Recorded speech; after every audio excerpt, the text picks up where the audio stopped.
વી નો સદગુરુ આટલા વર્ષથી તમારું ચાલી રહ્યું છે successfully and people like your clothing.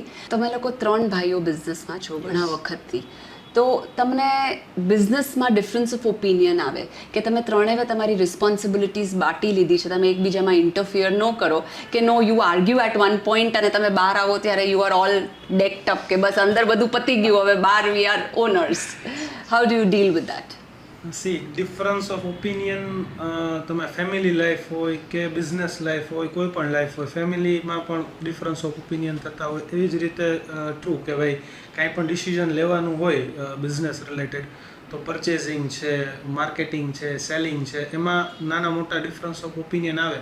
But એક ક્લિયર કટ વસ્તુ છે, એ ડિફરન્સ ઓફ ઓપિનિયન છે, પણ આપણી બ્રાન્ડ છે એના માટે બેસ્ટ શું છે, અમારા ત્રણેયનો એક જે કહેવાય ને કનેક્ટિંગ ડોટ કહો ને, એ છે કે ultimately we are fighting for not for our opinion, but આપણી બ્રાન્ડ છે એ આપણી છે. So any one thing, one advice તમારા ડેડે આપેલી હોય જે તમે હજી ઈમાનદારીથી એને ફોલો કરો છો?